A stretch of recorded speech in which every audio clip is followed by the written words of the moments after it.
Beautiful day here in June. The harvest is out, the first one of the year, and the boys making the best of the summer, the boys of summer, that is, of Formula 4 United States Championship. We are live here and across the internet. We welcome you to all the action from the first of 3 races for F4 here in Mid-Ohio. And I'm joined by the current FR Championship leader, Raoul Hyman of Great Britain, born in South Africa, but well, we claim as our own if you're a Brit, because he's good and he's going well at the moment. Raoul, welcome aboard. You've already had a good start to your day, a win on the board, so you've won at every track so far. Yes, well, firstly, thanks for having me. It's great to be making my commentary debut. Well, you've got to get in the commentary booth when you keep winning. Well, I mean, hopefully I can carry on winning, and maybe I'll make another appearance. But let's see how this one goes first. We'll see how my voice sounds. But happy to be here. And as you mentioned, I've had a really good start to the day. Was able to win in race 1, which was actually quite a tricky race. So it'll be interesting to see how the F4 guys get along, because I know that the track was really quite slippery in that session. It's very hot out here. I think it's about 28 to 30 degrees. Well, this is in Celsius. I'm not too sure what that is in Fahrenheit. Maybe about 90. Yep. But in addition to that, you've got the Trans Am rubber that's just gone down on the circuit, and that really alters the balance of the car.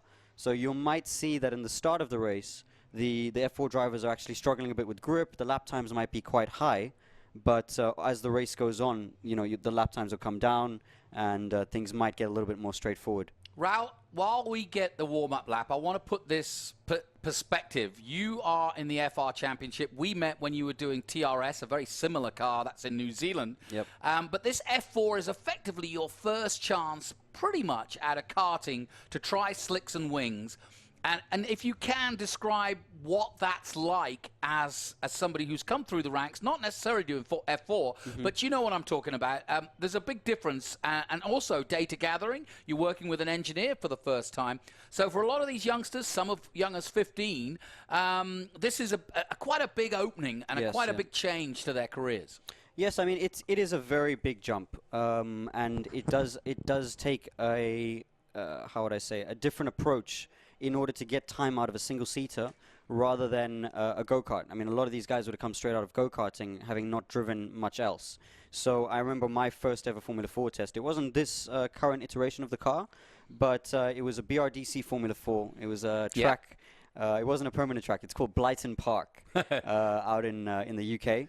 And I remember going there, and when I first realized that, you know, something is very different was I kept going faster in one of the high-speed corners, and I kept having more grip.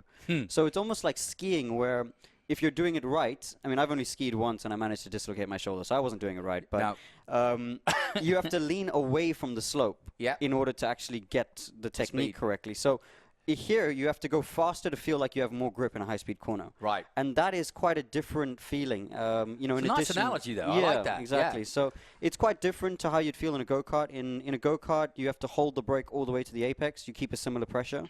In a car with wings, you have a high pressure to start the braking zone, and then you bleed off of that brake. So it's like a it's not an isosceles triangle, perhaps actually a right-angle triangle, let's say, but with a bit of a rounded edge, because you're trying to get off the brake as you get to the apex, because you don't want to lock the front wheels.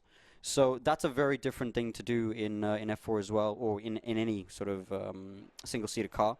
But the other thing is the weight transfer, and that's what you really have to get used to. I remember when I first started, there was a driver, his name's Charlie Robertson, and he's now a Ginetta factory driver. But when we started in F4, he had a lot of Ginetta Junior experience, and I had come straight out of karting. But his understanding of the weight transfer was huge compared to mine. Right. And you could see that by understanding that, he just had such a huge advantage over me.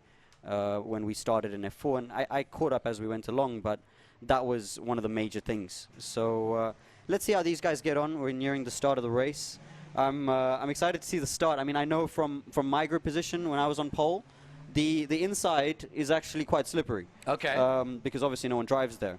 So I was a little bit worried to start my race that it's not the race line, I'd get a lot of wheel spin. So let's see how Mr. Castro gets on. Yeah, Andre Castro, big story here. He's pole position in that 08, that number 8 there. You see the white, blue, and red. And he is having his first race in F4 Americas. He races usually in the USF Juniors Championship. And so this is a big day for him.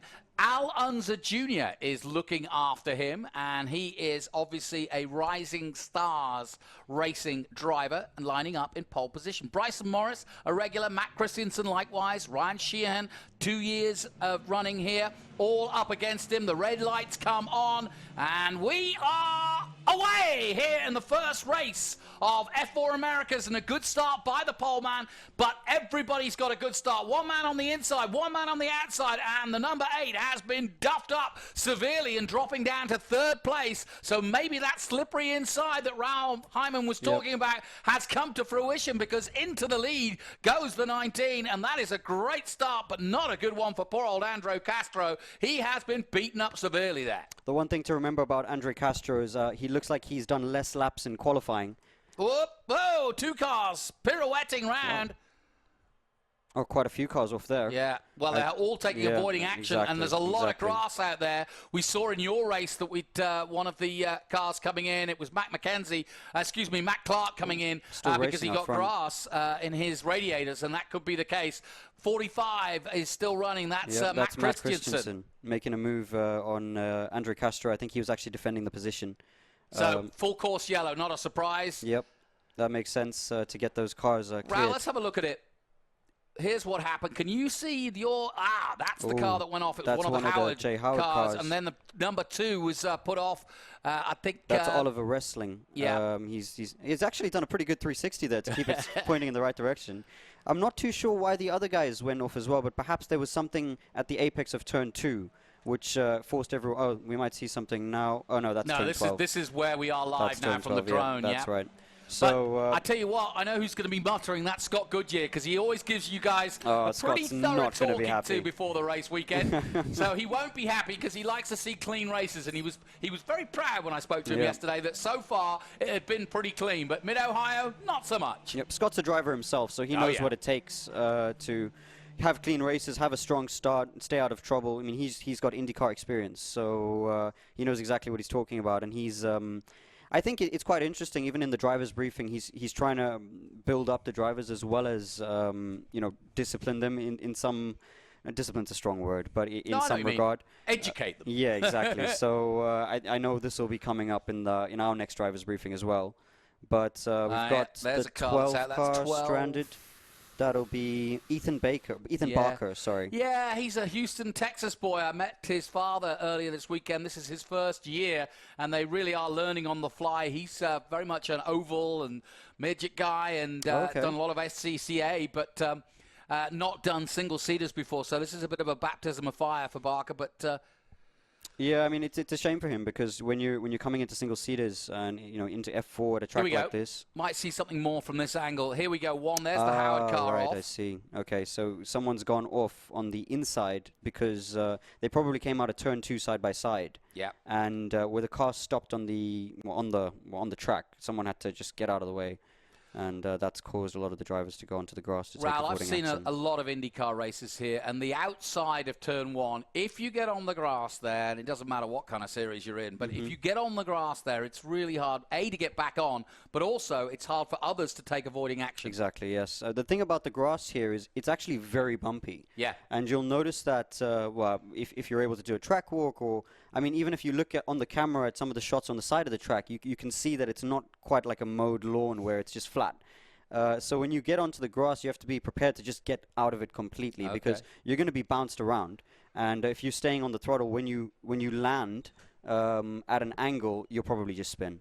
Well, that's interesting, because I've seen a fair few track walks and a fair few racer drivers in my time. Do you actually go out to the exit of some of the corners and see what's there just in case? Well, I'll tell you a story, and it's made me take a lot more notice on the track walk. Is in Asian F3, I remember... Well, you don't want to go off track there. Well, exactly. You might hit some snakes and dogs and so on. No, but this was in a race at Ningbo in China. Now, you were champion of Asian F3, yes, that's correct. So on the way to that... Oh, they're all coming to the pits. That's interesting. So they've red flagged it. Obviously, there's some problems for the track itself because we've red flagged this. But carry on in your story. We've got time. So on Asian, if in the track at Ningbo, we did the track walk, but I think I didn't realize that I should also be looking at escape roads. I should be looking at where escape roads feed out as well, and how they could be used. So what happened was that we went into a corner. It's, I think, turn 5 there. It's after the back straight, so it's a big stop. And I went onto the outside to overtake someone to take the lead of the race. This was on the first lap. I had a pretty good first couple of corners, actually. I was 5th. I got to 2nd.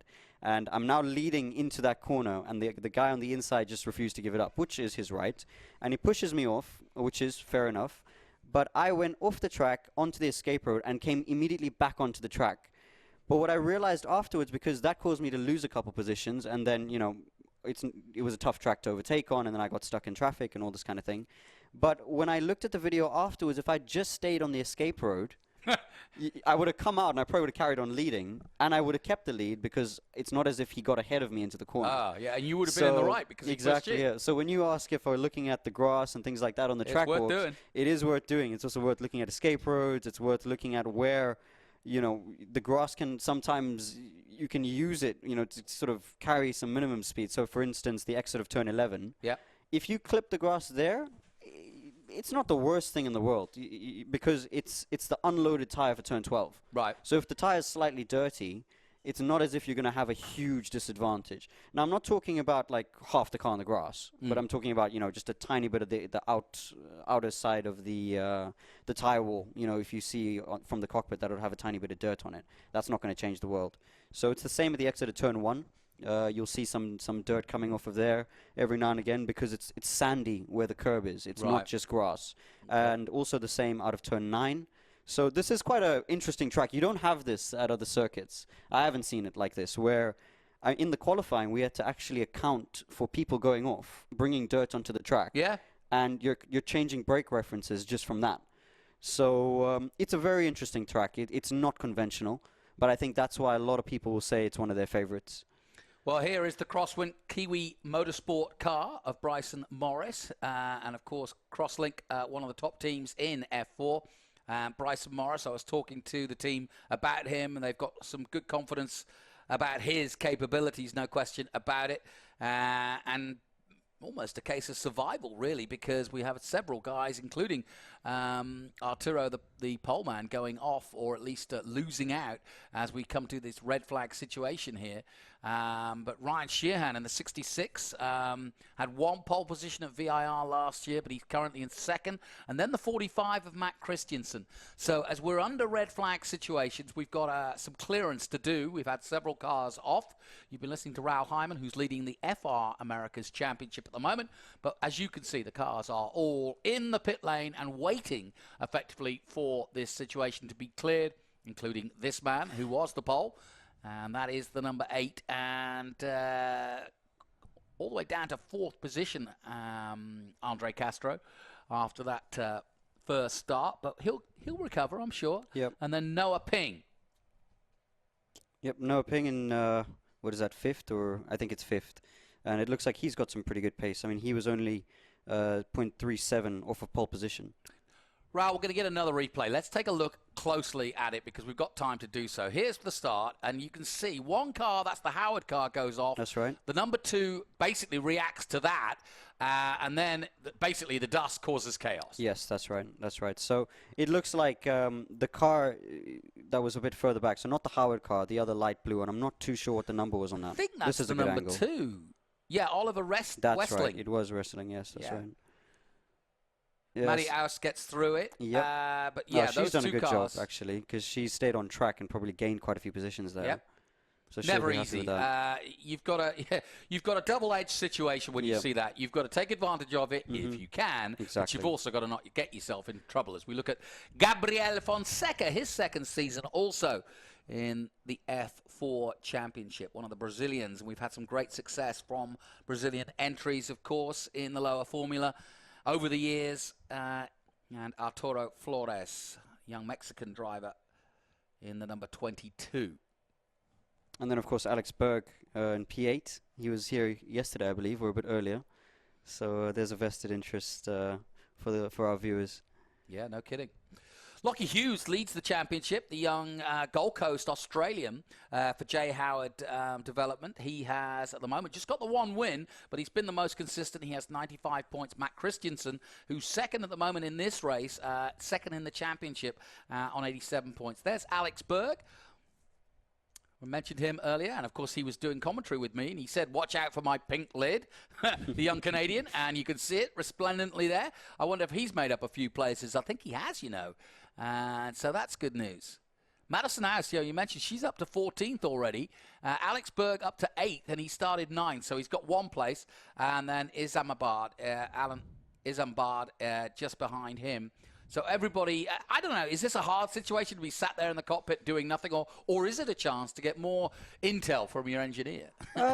Look, I think everyone would have done the preparation beforehand. So it's a bit odd because now you've got a break in the rhythm. Yeah. So it depends on... And also your adrenaline's exactly, got all prepared, yeah. and suddenly it's... Bleh. Exactly, and you've been priming your body as well for performance at a certain time. So now you're going to be sitting in the car. There's a lot of heat soak as well. I mean, I know from when I was sitting on the pre-grid, that was the hottest time of the race because you're not moving and there's no airflow. Yeah, people don't give credit to how much asphalt holds heat. Exactly, And then you put yourself in a metal box with a very large hot metal piece behind you. Mm-hmm. The other thing is the engines, the water temperatures, the oil temperatures. Yeah.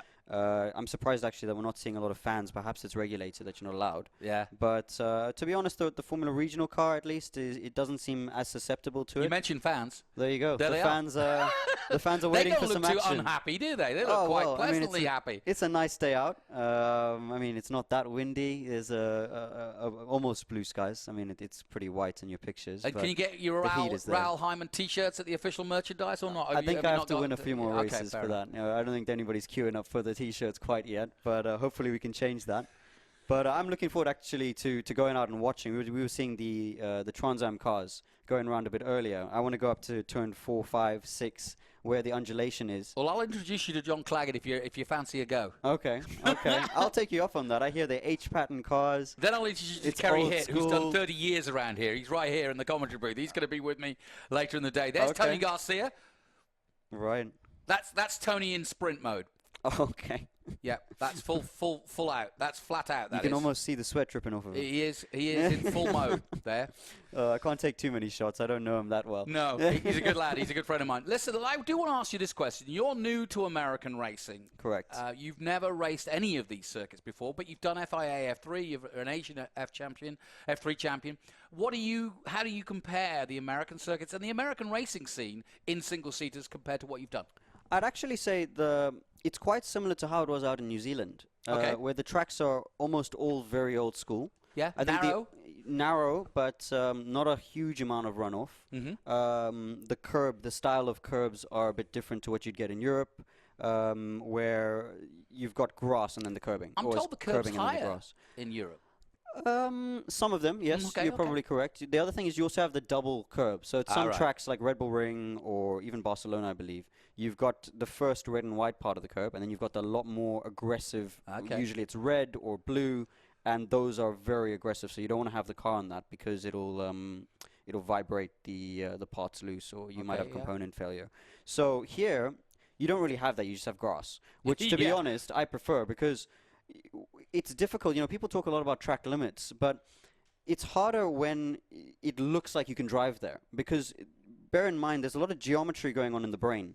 So you take your entry into a corner, you accelerate, you brake at a certain place because your brain is telling you, I can drive there. Yeah. When you see grass, it's an immediate, absolutely not. Like, do not go there. You'll probably spin. So I prefer this. You make a good point because Circuit of the Americas, where I'm based, and of course we have you guys coming there, but we also have F1, and it really annoys me when they talk about, they keep having these arguments about, well, it's track limits. Mm-hmm. They really shouldn't go all four wheels all over. It's like, look, it's a white line. Don't go over it. Yeah. If you go over it, you're off the track. Yes, exactly. I mean, look, it's tough, and at some points, I mean, even I'll be driving. I'm trying to obey the track limits. Yeah. And I'll get annoyed with myself because I keep abusing them. Yeah. But it's like, why am I doing that? And I'm trying to bring it back, trying to understand. It's all in the head. A lot of it is just in the mind, and you have to pay special attention to it. Whereas at a track like this, track limits, if you're abusing those, you're in the wall. So I mean, it's a lot more black and white. There's a lot more risks to be taken here as well. So I quite prefer this. And I think, as you know, you were asking about the American scene for racing, a lot of the tracks are quite like this. And I think it sort of speaks to the style of racing here compared to Europe and elsewhere, where it's a lot more old school. Yeah. So that's quite interesting to me. I quite like it. I'm really enjoying my time here. I enjoy the culture here as well, where everything is very positive. Everyone likes to put a positive spin on everything, where I think that's good, because I don't see the point of bringing people down when something goes wrong. I enjoy, you know, watching people grow and build. I see that for myself as well. I've tried to change my attitude to that, and I feel like it's yielding the results. So, well, you're getting some fans out there.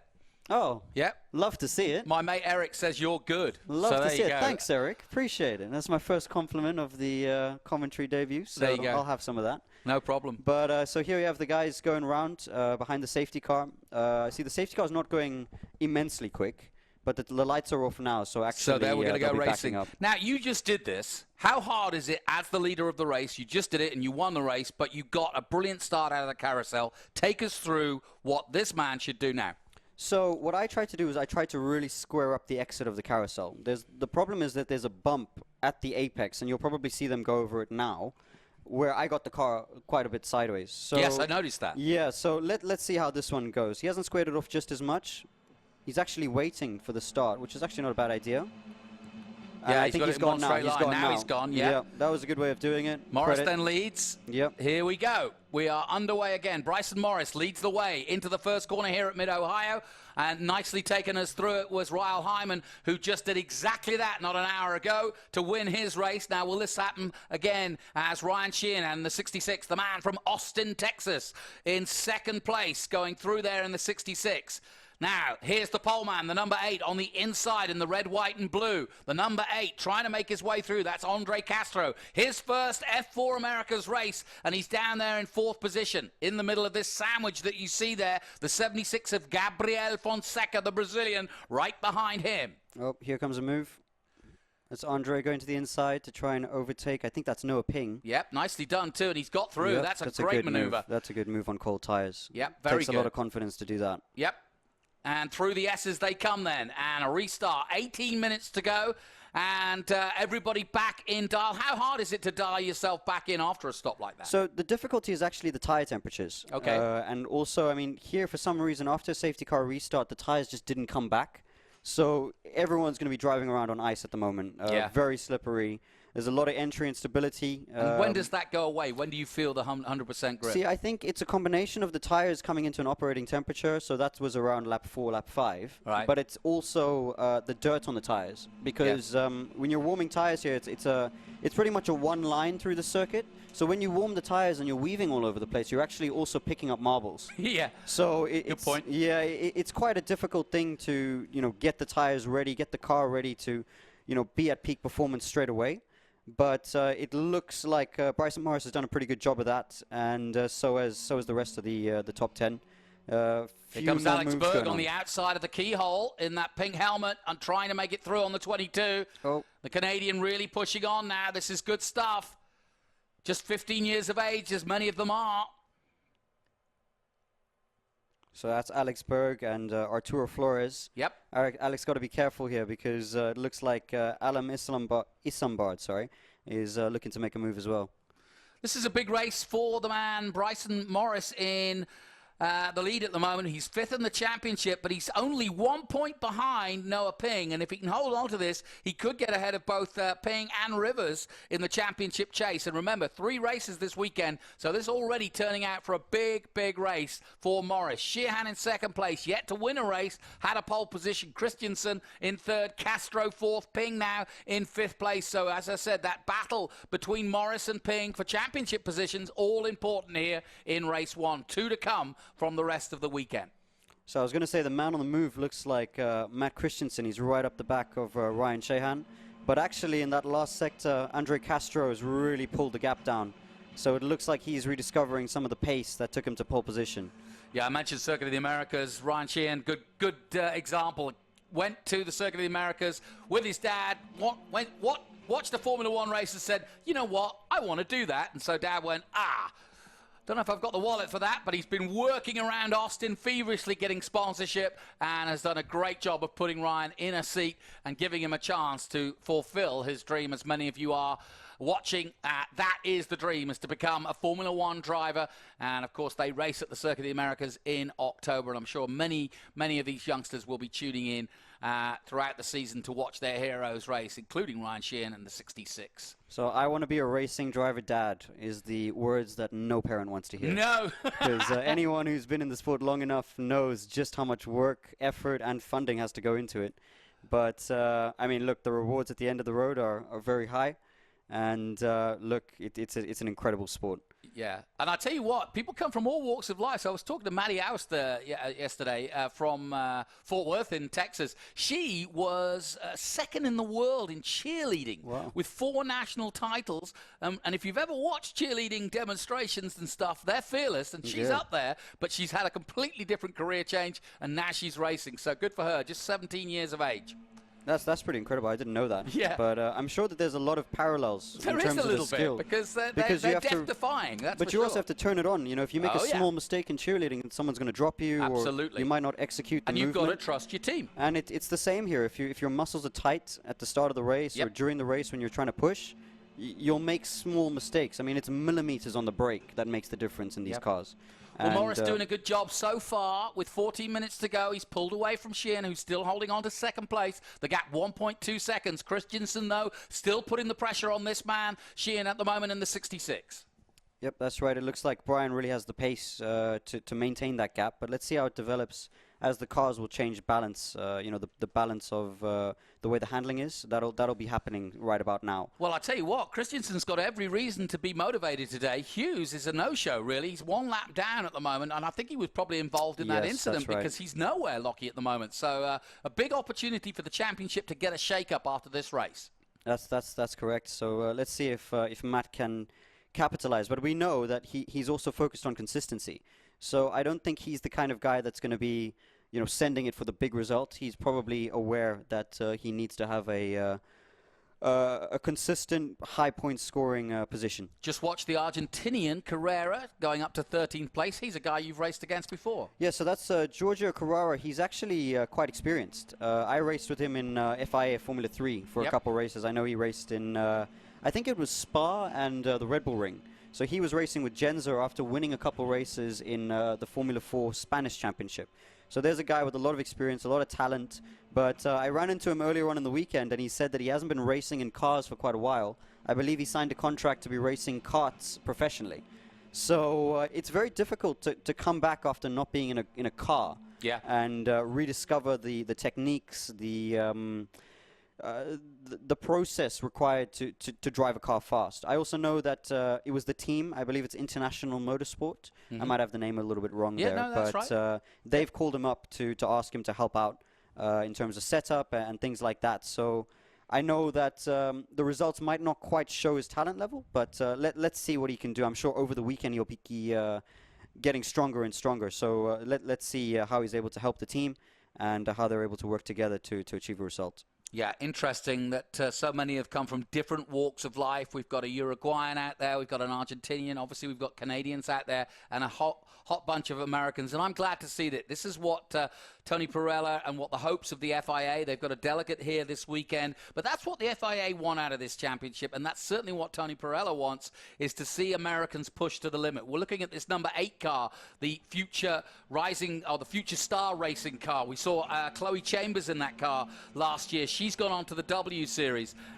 We've seen the likes of, in FR anyway, same colours, same team, and our Trans Am champion, Ernie Francis Jr., now in Indy Lights. He got the opportunity to race in that car. So there are opportunities there, and the teams and the organisers are creating both diversity and future star opportunities for all these youngsters, and that's really good to see. And it's great to see the likes of Alonso Jr., such a great star in his own time, putting back, giving back, and giving time and energy into these youngsters. Scott Goodyear, as well as the race director, I know he's bought everybody a stopwatch this weekend to just kind of give you old school way of getting a little bit of learning done in your junior ranks, and it's great to see. That's right. I mean, so Scott's given us all stopwatches, old school. So he says Is that so you won't be late to the drivers' meeting, or what? Well, I mean, maybe, but he actually said he wants us to use it for visualization.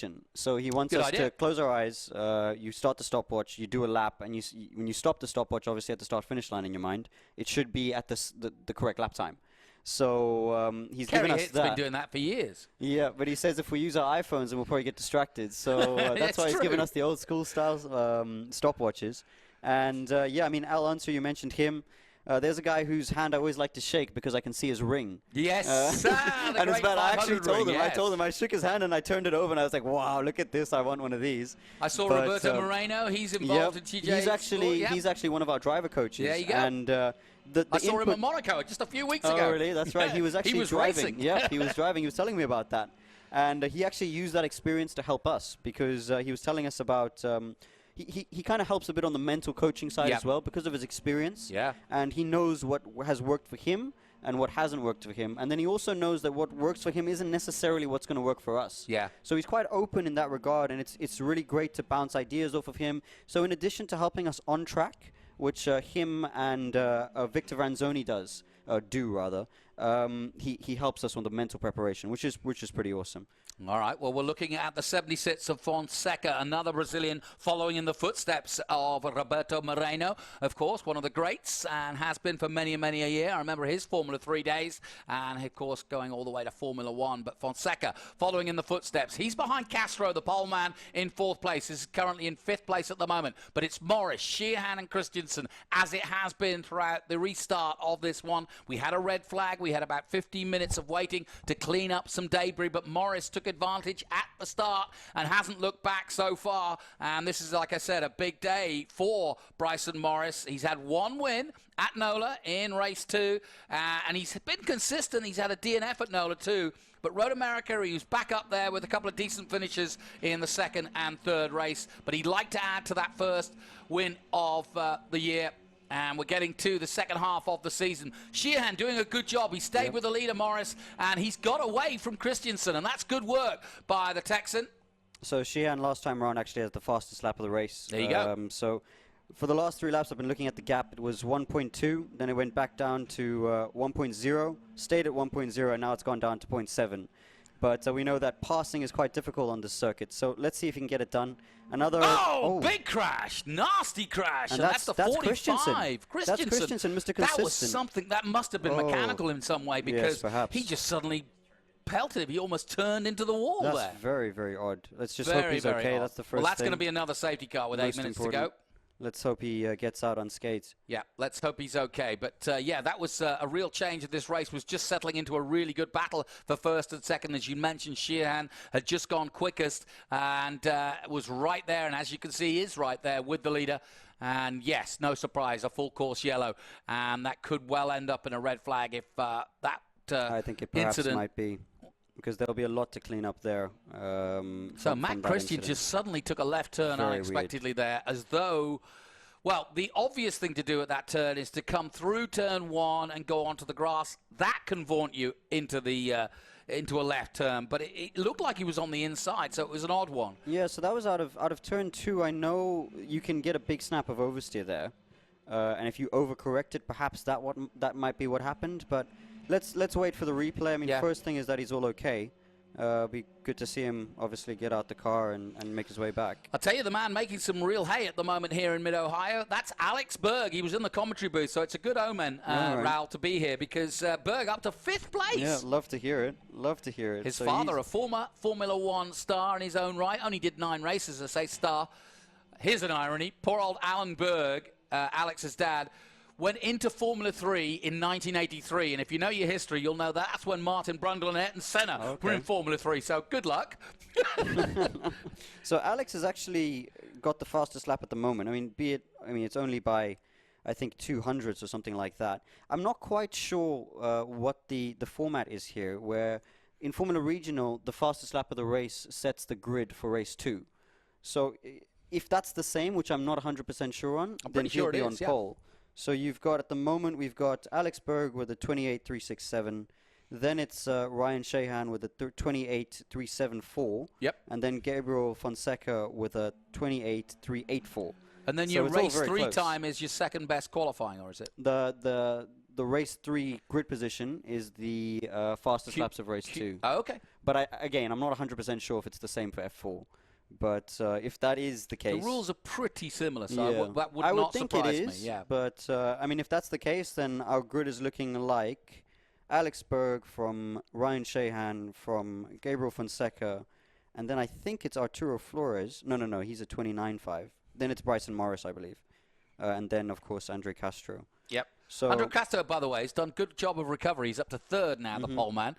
His first race in F4, usually USF Junior, which is the same car, I think. It's pretty similar in terms of setup and so on. Yeah. So he's got some experience. I talked to Scott Goodyear about him earlier in the weekend. He said he's not surprised to see him on pole position, even though it's his first race. So let's not forget, Andre, I don't believe USF does a standing start.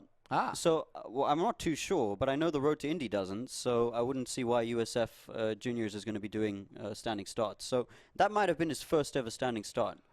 Tell you what, while we're under caution, Raul, talk a little bit about your hopes this year, because you've got the unbelievable thing that just didn't exist 10 years ago, and you've just come at the right time. Honda have offered an amazing prize for whoever wins your championship. Tell us. Yeah, so that's correct. I mean, that was the huge attracting factor for me to come and race in this championship. So to give you some background, you've got a scholarship from Honda, which will take the champion of Formula Regional Americas straight into Super Formula.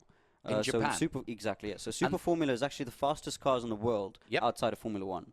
So it's an extremely incredible opportunity. And, I mean, for someone like me, where we do not have the financial backing to kind of make that happen ourselves, that is the only option in terms of career progression for me. So I knew that if I was going to come back after 2.5 years, I needed to come back to racing, because after 2019, we had a few opportunities that didn't materialize due to the pandemic. I was supposed to be racing in Japan, but because of the travel restrictions, I wasn't able to do that. So I knew if I was going to come and race again after 2.5 years, I needed to go somewhere where the chance of winning or the prospect of winning would open up doors for my career. There's no point in going somewhere, doing a good job, and then at the end of the year, you are where you started.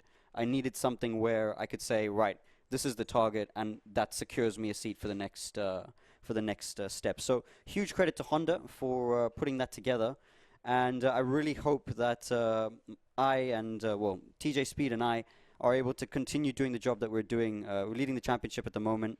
We've had 4 wins out of the 7 races, I believe, and there's still a long way to go. So there's a lot of work to do. We're going to keep our head down, and hopefully we can come away with that scholarship. You know, perfectly described there. That is such a great opportunity. And just to put it in perspective, the former Formula Nippon Championship, I know it well, is now the Super Formula Championship. That's when you correct. think about Alex Palou, IndyCar champion, Yes, when you right. think about Pierre Gasly, when you think about Pato O'Ward, all have taken part in that championship over the years. So the opportunity to get from there to potentially Formula One is huge. I mean, look at some of the guys that have come through there. As you mentioned, Alex Palou won IndyCar in his 2nd year after driving Super Formula. You've got Nick Cassidy, who's racing, Nick Cassidy, great example, I believe it's in Vision Virgin. Jan Mardenborough. Jan Mardenborough. You've got Andre Lotterer, just signed to the LMDH program for Porsche. And then, of course, who else? Who else has been there? Narain over the years, Narain Karthikeyan. Yeah, absolutely. There's a few it's a who's XF1 who. drivers. I mean, it's an extremely competitive championship. Yuki Tsunoda. Yuki, I don't think he did it. No, he actually did F3. He did F3. I tell you what, big news. We're going to lead. The Honda Civic is going to lead him across the flag, and we're going to take the checkered flag at this point because of the incidents we've had. But the big news is that Bryson Morris Doesn't matter how it comes, he'll take it because he took advantage right from the get-go on that first lap incident and strode through to the lead and has never looked back since. Good result for him. Great result also for Ryan Shehan. Good for him with Kiwi Motorsport. So that's a 1-2 for Crosslink Kiwi Motorsport. Future Star Racing, Andre Castro takes third place in his first F4 Americas outing. He'll be pleased with a podium as well. But we finished under caution and not too surprised, not the way anybody wants to finish a race, but that really does set the weekend alight when it comes to the overall championship, because Lochie Hughes, the Australian for J. Howard Driver Development, who was leading on 95 points, he still will be, but Mads Christensen has caused a big accident. I've heard he's out of the car, and Nicholas Rivers was in third place, but Noah Ping and Bryson Morris will both move forward, as will Alex Berg, 6 in the championship. All of those were on 65, 66 points, and they'll all move forward, as will Ryan Shehan, who was on 35 points, 7th in the championship at the beginning of the day. So quite a shake-up. This somewhat stuttered race has actually created quite a little bit of an interest, I would have said, in the overall championship. But that's how it finishes. Well done to Bryson Morris. You've got to be there to win it. Yep, that's exactly right. I think Bryson's done an incredible job. From the start, then he pulled out a gap where he was able to just manage his pace. And, I mean, that's all you can really ask. So, incredible job from him. Looking at the championship standings over there, I think that vaults him perhaps to either P2 or P3 in the championship. Yep. Depending on where Noah Ping is. Noah Ping's finished 6th. So probably about P2, P3 for Bryson Morris. But those two are the big winners because, of course, you've got Lochie Hughes. He had an unfortunate race. I think he got caught up with the melee at the start. And then, of course, Matt Christensen, he had his unfortunate incident. From what it looked like, I'm not sure that was driver error. So let's just hope he's okay. Look into that. Obviously, he's out of the car, but I also hope that the team can get that car ready for tomorrow. Which I'm sure races tomorrow. Everyone's going to be pushing to get that done. So actually, he's quite fortunate, or both the team and him are quite fortunate that there's no more racing today for F4, but there are tomorrow. So it might be a late night, but well, let's see what happens. Listen, Raul, it's been great having you here. You've got 2 more races tomorrow. Give people a chance to, I don't know, get your social, find out where you are. Where can they find you, and what's your number, and how can they start to follow you? So, I'm on Instagram, Twitter. Both handles are at Raul Hyman. So that's R-A-O-U-L and Hyman, H-Y-M-A-N. My website is raulhyman.com. There you go. And I'm most active probably on Instagram because everybody likes a picture. But I do a little bit of Twitter as well. So that's about it. For me, I'm gearing up for the next 2 races tomorrow. Looking forward to getting back on track. Should be fast tomorrow, actually, as in the track conditions, because it'll be a bit cooler in the morning. Might be some rain as well. Yeah, it looks like thunder showers. That'll be very interesting. So let's see. I mean, for us, I'm happy if it rains, but with our strategy on tires, it wouldn't really help us because we've saved a set of new tires. Right. So if it rains and we go out on wets, then everyone's back. Yeah, you know, but playing field is equal. Yeah. So, but let's see how it goes. But here we have Bryson getting out the car. Obviously, very happy with the job he would have done. Yeah, it's an amazing feeling that he must be going through right now. Yes, he'll have to talk to John Fippin in a moment, I'm sure. He's just playing it cool. Yeah, he's playing it cool. Now we got the celebration. Well done, Bryson. Have some of that. Excellent stuff and really good racing as well. But we'll hear from him in a moment. My thanks to Raul Hyman. Sleep well and sleep fast, and come back and do some more tomorrow. Yep. Thanks for having me. Not at all. Really enjoyed commentating with you. Good to catch up with you again. It's been a while. Yep. It was indeed. All right, so in a moment we'll hear from our winner of Race 1 in F4 Americas, and we'll see that smile. We'll see it in about, there it is. Tall figure, and well done to him, and well done to Crosslink Kiwi Motorsport, Tina and Gary in charge of that, and I put it all down to Mo. He's the top mechanic there, the youngster there. So let's go down to John Fippin. He's got our winner, Bryson Morris.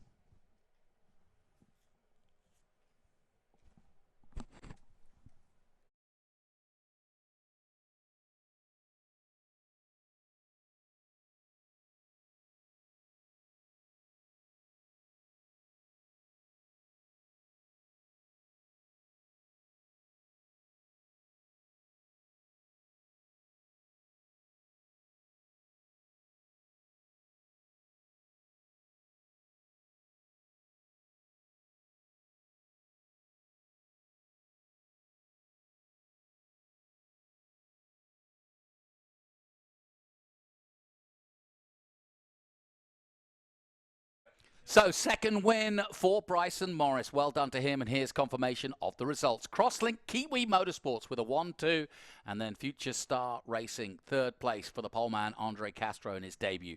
Great stuff from Ryan Shehan. He takes second place for Austin, Texas. Gabrielle Fonseca is fourth in the Crosslink Kiwi Motorsport car for Brazil.